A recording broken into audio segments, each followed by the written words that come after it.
It is Matt Mosley, the Matt Mosley Show, the YouTube version that is growing by the minute. Appreciate everybody who's out there on premium Twitter and love having you guys, and want to encourage you to go sign up on YouTube, on our YouTube channel, and find us there. We've had a busy time because we had all our doomsday stuff Sunday night, of course, our Monday, Tuesday shows. It's Thanksgiving week.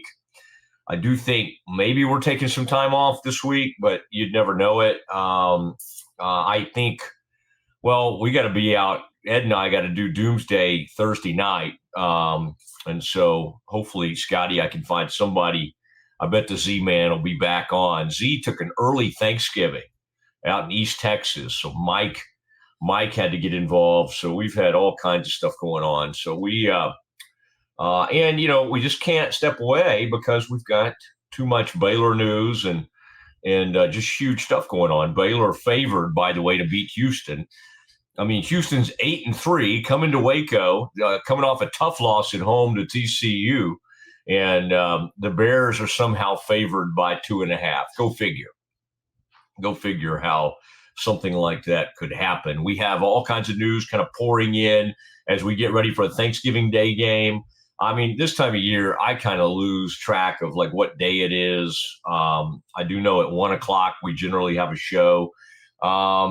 Scotty, I believe Ashley Hodge is going to pop on with us from the arena where he's at that Players Era Festival, which I guess the Big 12 is now going to take over, is going to be a partnership with. The Big 12 went like 5-0 yesterday.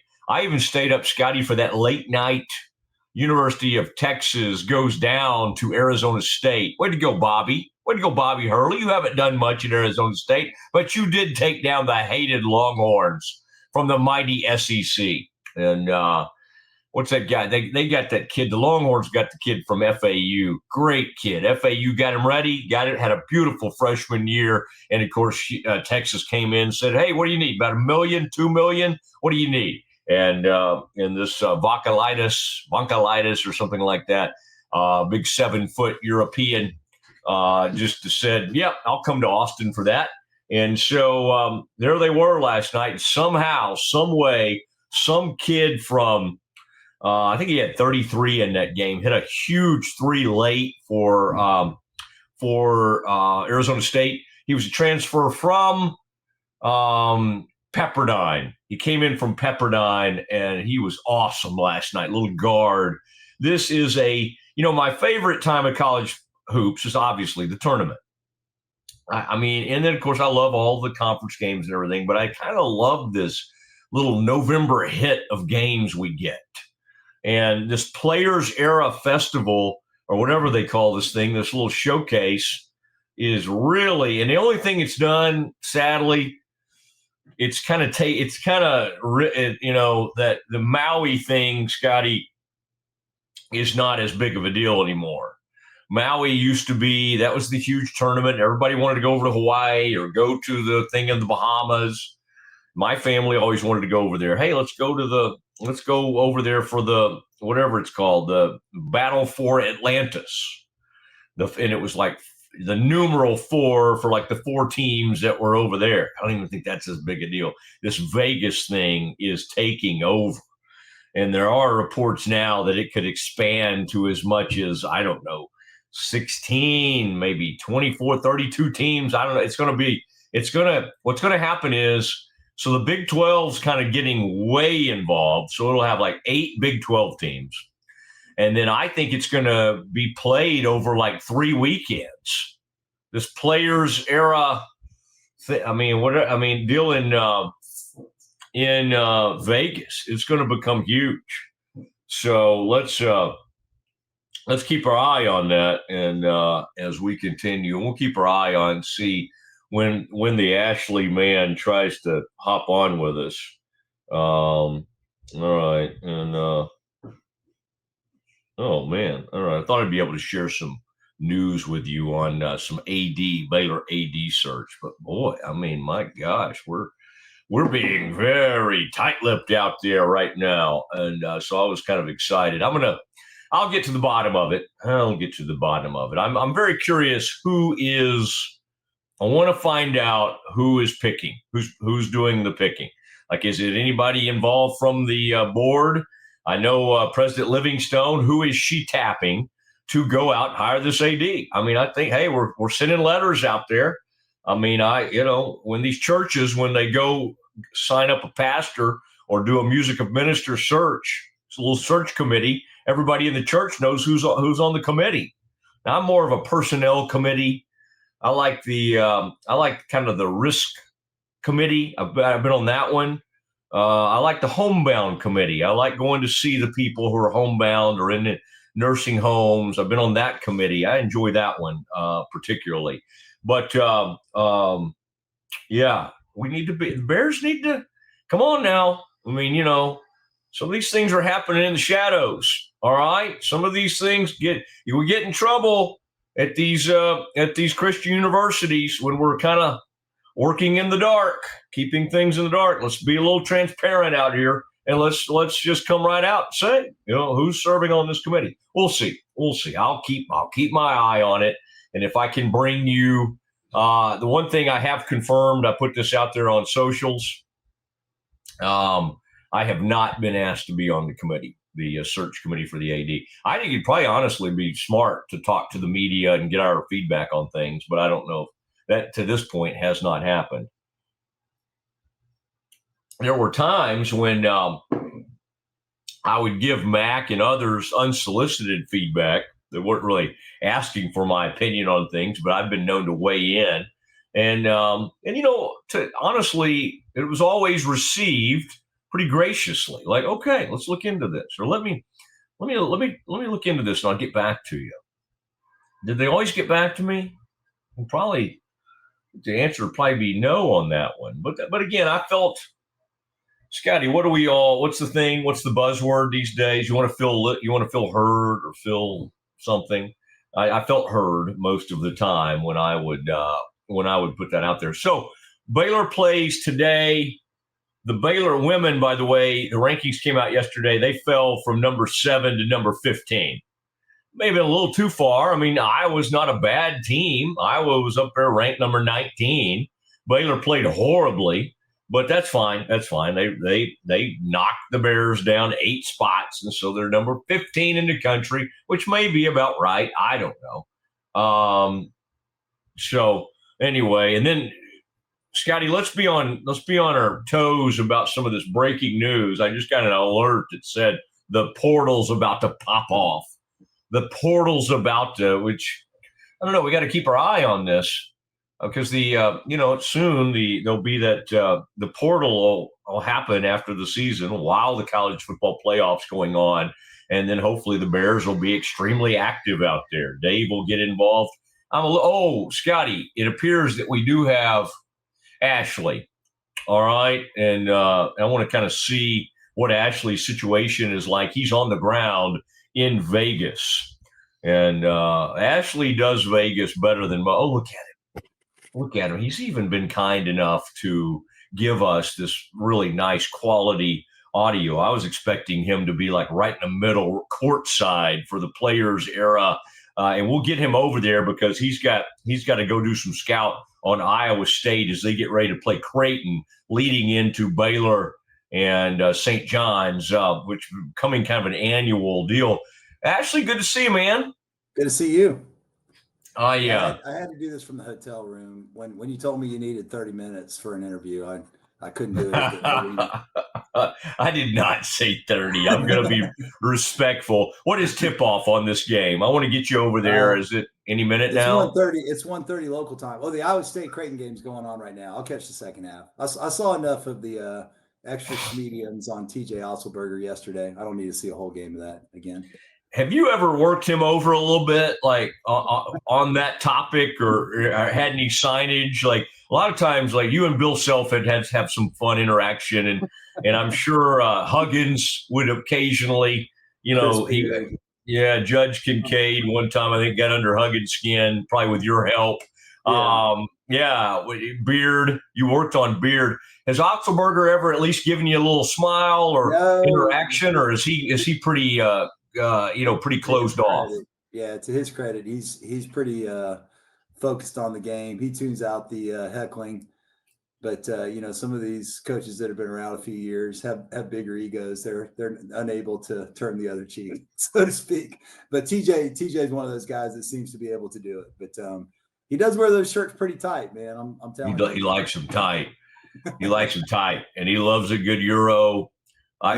We had a weird discussion at the house yesterday. I was trying to explain to people. I was like, it's not normal for them to have a big white man that's not European. And, and they had a big dude in there. And I'm like, I think that dude's I think he's non-European. I think he's just a regular white guy. I think you know who I'm talking about. But that's an interesting, that program's kind of what Baylor was for, a lot of years. They kind of have guys that hang in there. Lipsy's now, golly, in at least his third season. Jefferson's been in that system for a while. Yeah. I half expected to see that guard that they had forever, that number 10 or whatever, come out there. But then yesterday they had that long dude that came in. I'm like, that dude's been around for a little bit. So where does he how does he do it? Like, his transfers, do they come from, is it similar to what Grant's done and what Scott's now trying to do with his transfers? Is he getting those guys from group of five type places? And then how, because he does have some homegrown players as well. Yeah. Lipsy's a homegrown player, obviously. 22 Mamlikovic. I don't pronounce his name right. He's a foreign kid, but I think he played prep ball in the States. Yes. But Jefferson was from St. Mary's, I believe. So, he's done it in a lot of different ways and just done a really good job evaluating what fits their culture. They play hard. Their defense and their rebounding effort is something else. They wore St. John's out down the stretch, and even when Lipsy went out with an injury, they were able to finish that game. So pretty impressive. Do you think Scott understands, like, that Baylor, he usually has a pretty good understanding of these things. Like, Scott's always one guy, he might come up to you and I and talk about the football program, or, hey, what are you thinking about this? Or what are you doing? Do you think Scott kind of understands, not that we need to put too much pressure at this time of year, but like the Baylor family kind of needed a win yesterday? Wasn't it just pleasant to see all the national guys like, oh my gosh, Cameron Carr, obviously you've been talking about Carr for months now, but everybody's like, oh man, look at this and look at this block and look at his wingspan, which I had to make you very happy. You're a big wingspan guy. And I think they're saying Cam has like a 7'2" wingspan, which is otherworldly for a guy of his height, which is about 6'6". But do you think Scott sort of kind of has that understanding sometimes that, like, hey, the Baylor family could use a nice win here? I think he does. I mean, these basketball coaches, when it comes time for these tournaments, I'm sure it is a silo, one game at a time. They're trying to ignore all distractions. But I know he knows the gravity of the situation with Mac Rhodes and obviously the heat that Dave Aranda's under. So I know that they know how important a win is. I know that I was talking to some athletic officials yesterday at the game, and they knew how important a win was. So I think there's definitely an awareness of that. Okay, and then yesterday, just your biggest takeaways from the game. You've been now watching Agbum for a good while. We kind of know what he is. If he heats up, he's scary.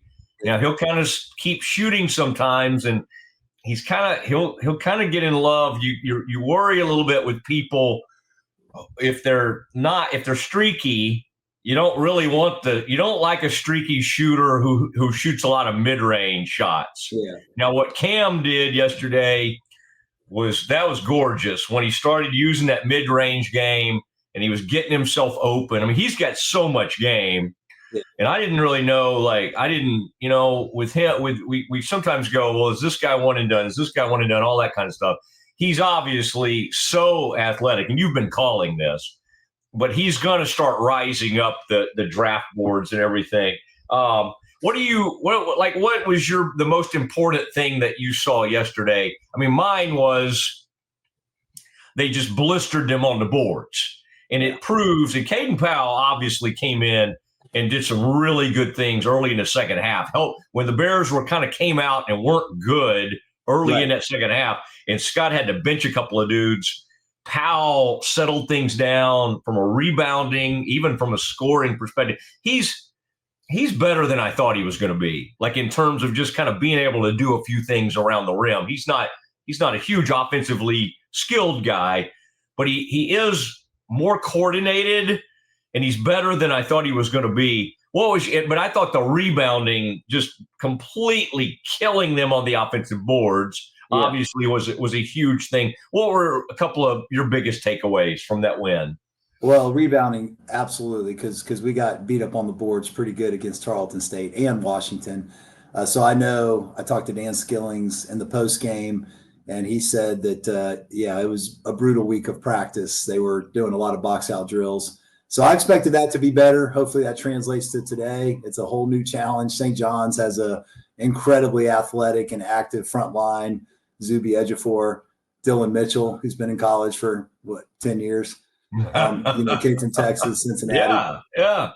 But they, I think that the lack of turnovers was good. Now Creighton's not a huge ball pressure team, but they're better defensively than people give them credit for. So not only turning it over 10 times was a good sign, especially none from Ratai, Agbim, and Skillings. And then I love, I thought Ratai played really well. He only had 10 points. He had 5 assists. He had a couple blocks, no turnovers. I thought his floor game was exceptional yesterday. And, Obi, he is streaky offensively, but 6 assists a game, that's up there with all of the point guards that Baylor's had. And, it's not just against the Tarleton States of the world. He's doing it against Washington and Creighton as well. So he's able to distribute, which is really good. I'm encouraged by this team. And if we add a key piece at semester break, I think we'll be really good. Okay. So nothing new that when you said that, it makes me almost kind of think you've given up the ghost on Bodo. I'm thinking you thinking he might be him? Okay. Yeah, I think it's either Bodo or it's going to be someone that's pretty similar to Bodo and what he brings to the table. So one of those two outcomes would be good for Baylor basketball, especially, we don't know what the status of JJ White is, but it didn't look good in the post game. So if he's out for an extended period of time, then you're down to 7 guys that's in the rotation. So you need that 8th guy. I'm sorry to hear that. Yeah. I mean, I don't know if I totally, okay. So because he only played 3 to 5 minutes and he hurt his foot and he wasn't able to put any pressure on it. That stinks. All right. Well, I mean, Ashley's right there in Vegas for all these injury reports and everything. And at least in your interview yesterday with Skillings, you didn't allow anybody to walk through your shot. I mean, here they are on national TV with Cam Carr and like a whole herd of people come through their shot. Like they've got this is kind of becoming a big deal, this Las Vegas and True TV and TNT. It's like a big deal. And they could not. That post-game interview scene was not good. And poor Cam Carr was normally I'll corral Josie to help me with the interview. She'll hold the iPhone up while I do a quick interview. But she was trying to go get Scott Drew. Scott was off in a different direction. So I just talked to the security guard working in the arena. I said, "Hey, can you film this for 2 minutes?" And he did a great job filming that. But we were in a quiet spot, so we didn't have the distractions that Cam Carr had. Happy birthday to Cam Carr, by the way, birthday boy yesterday. So he put on a show on his birthday. Yes, Scott on national TV was singing "Happy Birthday" after the game.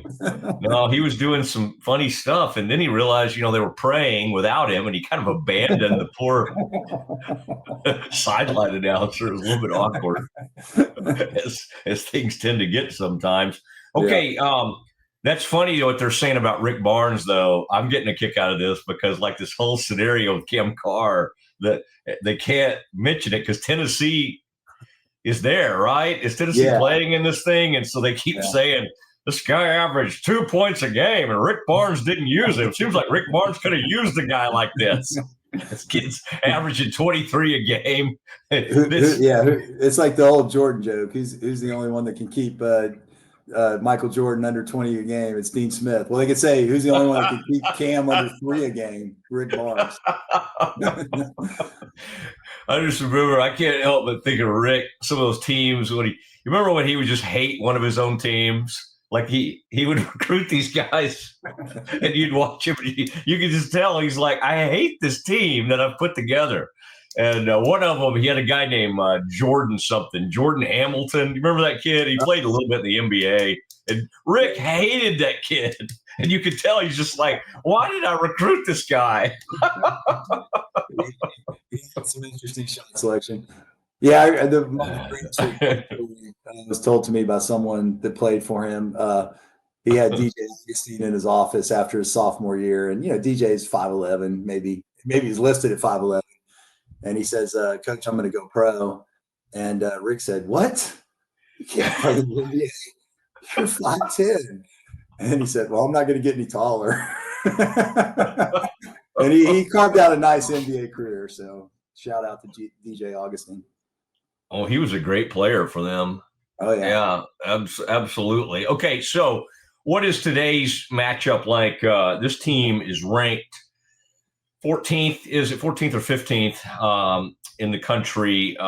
St. John's. The Bears get ready to take them on. You talked about their front line. What's the and the Bears have played St. John's and had some very interesting matchups against them and have had some last minute. I mean, that was the high moment, obviously, for a former Bear that you remember that had really worked on his golf game a lot last year and that kind of thing. That was a big moment. But we'll never be able to take away that moment. That was a special moment. That was a special moment, and that ended up being one of the key wins of the year. But that team, obviously, St. John's got really, really good by the end of the year. Off to a bit of a slow start this season, although that was a very close game yesterday. What is their just from watching them some yesterday, just their guard play. I mean, they're extremely athletic. And again, long. What stands out about them and what's going to be the key to this game? Well, their front court is unbelievable. They have Zuby Ejiofor. He's a great player for them last year. Started at Kansas, I believe. And they have Dylan Mitchell. And Dylan's actually pressuring the ball, so he might be – whoever brings the ball up for Baylor, Dylan Mitchell may be on them, kind of like they used Tunde for Baylor in that role. And then you got Hopkins from Providence. I think he was the Big East Player of the Year a couple years ago. He's a stud. And then Luis, right? And so you got 4 incredible front court players. And then Ian Jackson from North Carolina and Jason Sannon, one of Arizona State's best guards. Now, their backcourt's their weakness. That's where Baylor's got to take advantage of their backcourt. Hasn't really come into form yet, but their front court is unbelievable. And, it's going to be a challenge. I mean, they are really talented. They were top 5 in the preseason. And, I think most people think they have the 3rd or 4th biggest payroll in college basketball. So, I mean, they're going to be a major challenge. And Pitino has his game circled after those 2 20-point leads against Baylor at Louisville and then at St. John's last year, and then not able to finish either one of those. Did it get to 20 last year, or was it only like 16 or 17? I can't remember. Yeah. But it was like a 99.9% chance of winning at some point for St. John's, and for them to lose that game the way they did, that has to really hurt. So I'm hoping for a Baylor win, but the line's 6.5 St. John's for a reason. It's going to be a tough one to get a win against. Yeah, and it'd be interesting. I've been watching Isaac's minutes. He was only 11 minutes yesterday. As you said, Agba's putting up good numbers assist-wise. Isaac just kind of functions as a little more of your pure point guard. So, when I kind of am this time of year tracking who they're playing, what the minutes are like and all, and I just like the pace that he plays. When he comes into the game. One of the things that we saw yesterday in the weak moments for Baylor is the ball handling. They get a little loose, and it can happen to Cam, It happened to maybe Skillings. They just Tunde. it happened to Tunde can Tunde. get a little Yeah. sloppy with it. Yeah. Yeah.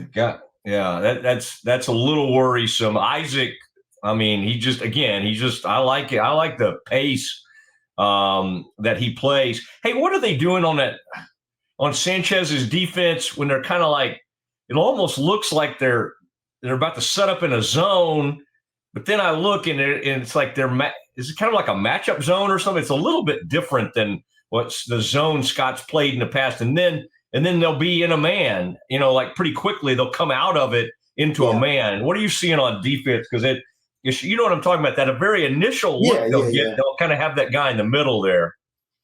Yeah, they'll throw a little curveball in there, zone. It'll work better against teams that I think don't move the ball very well, that are maybe more dribble drive penetration heavy. But they went into it at the end of the first half, and I was a little frustrated with Isaac.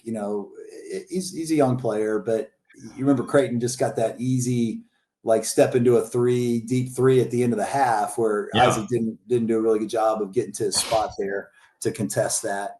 So it's, I love it as a curveball, but I think their defense is really solid. Creighton's a good offensive team. I mean, McDermott, they did this like NCAA Coaches Confidential. I think Norlander and Parrish put this out. And if I'm not mistaken, McDermott was either one or two. And the coaches that other coaches believe run the best stuff, that's really hard to prepare for. And he had almost a week to prepare for Baylor. So, I mean, that's a big win. I know Baylor fans, we beat them by 30 in the NCAA tournament a few years ago, but they knocked our head pretty good in the NCAA tournament in Denver a couple years back. And I mean, they're a tough team to beat, and to win and to really limit them offensively, I thought was terrific. I thought we did a pretty good job against them. I'll never forget that beating we put on McBuckets, man. Yeah, they were more of a two-man team back then. That zone is pretty easy to target two guys, but they're much more well-rounded these days. We were sitting up high a little bit in that arena, and weren't down there with you in that game. And one of the guys up there with us, I think it was Miles. He said, "I'm going to go down and see if I can find us some seats." And we looked down there, and he's like down there with you and some other people, like courtside. He never checked on us the rest of the game. It was kind of like, "Hey, man, you were supposed to go scout out some seats." So anyway, I think we made him pay for the hotel room or something. I don't know. It was not a great look that evening. Well, okay, on this other stuff, the mood of Baylor is not good. This was met with President Livingstone. I'm interested. Colt seems to be particularly perturbed. Colt Barber, co-founder with you, at like the timing of it. I mean, again, to me, the timing, if they were going to bring him back, it would be the same level of disgust from the fan base if they said it after these two games as if they said it when they did. They did it, and then, of course, they go lose and get blown out, and then it makes people all mad. I don't know what the timing is. I think I think the reason they probably did it was to send a signal to the recruits and everybody, right? Maybe a little early. We're going to hold on to this guy. The fan base was they're so disgruntled by it. First of all, do you know who's on this committee? Have you been asked to serve on this committee? I have not. Absolutely not. I think that's very upsetting. But do we know who's on this AD? I mean, in the Baptist circles, we like to name our committees. Yeah. So if we're going to put out these letters and we're going to do this and that, why would we not let America know who's serving on this committee to go hire an AD? And the fact that we haven't put that out, makes me want to know more, right? I don't know who's on the committee. I do know that I asked the question, please tell me this is a smaller committee and not like one of these 10 to 12 to 15 people committees. And I was assured that it is a very small committee. So that's good news to me. Hopefully the right people are on this committee. I don't understand the statement that Linda put out. I've talked about this on Siegmund 365. I think she's going to face the media.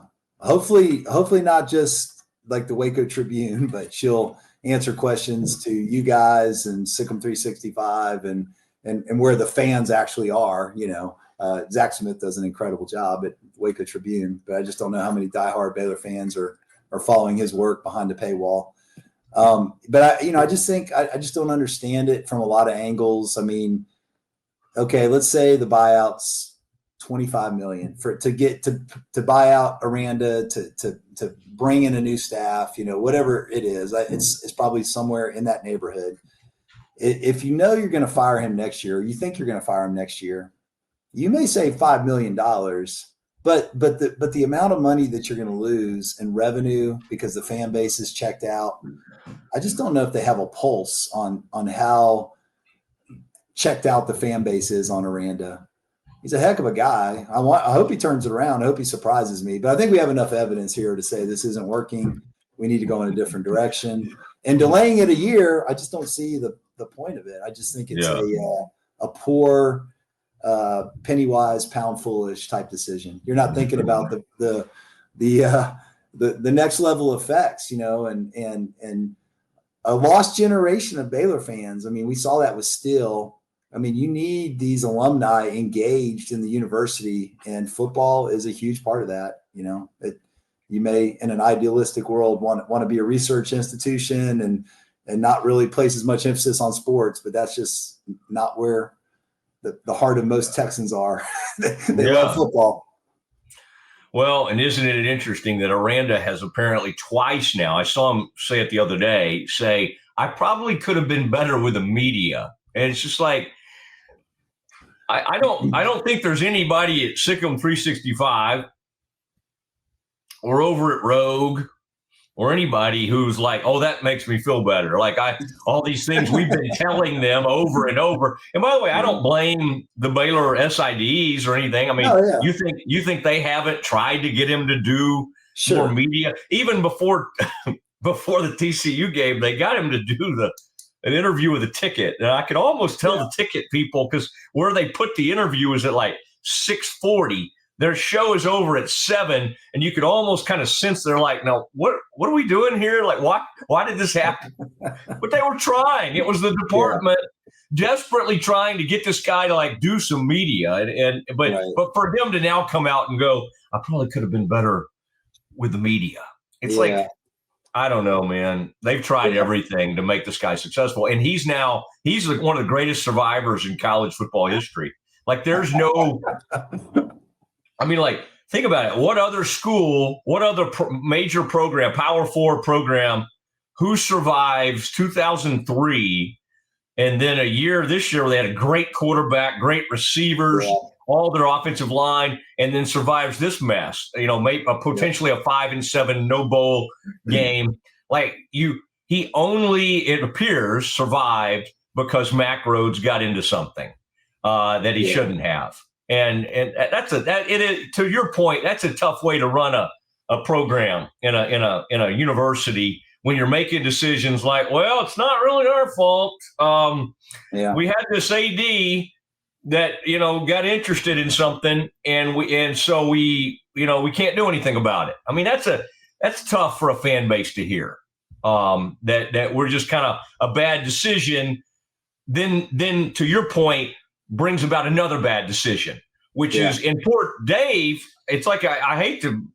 Dave's just kind of out there doing news conferences like, I can't believe I'm here either. Like that's probably what he's thinking. Is like it's not my fault, that I'm still here. Right.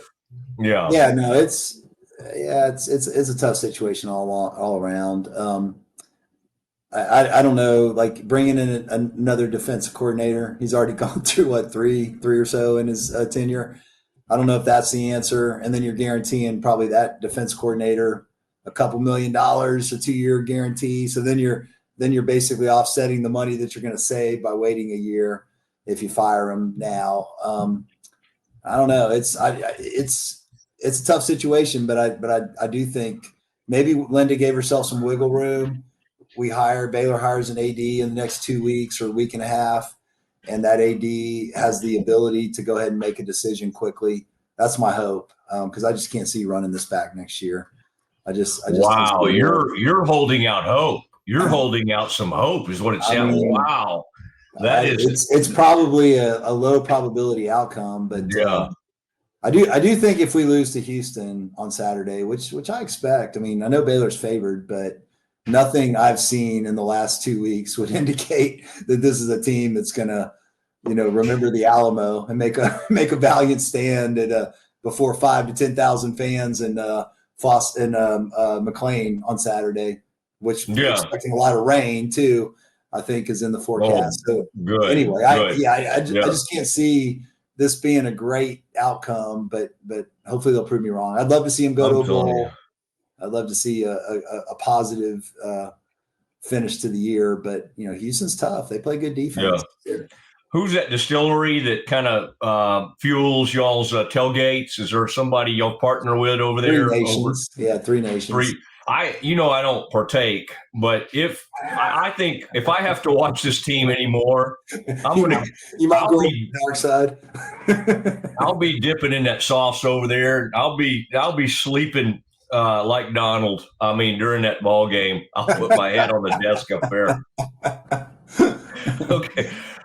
Hey, get over to the game. See that Right. second half. I know you like to dig in. Thank you for all this time. I was kidding about the 30 minutes, but you did make it 30 minutes. So that was good I interview. just felt like we were having so much fun. And y'all, post that. Let that be free over there. Don't be putting all that behind the paywall. Put that over there. Let the good folks have that. Although I pay We're getting premium, I sued. promise you. The freeboards are suing us, so we got Well, we got a little situation going oh on there. goodness. Well, I went to law school. If you need a little help on that front, Sean's a good lawyer, and he's a good buddy of mine. But I certainly could be second counsel. I could be.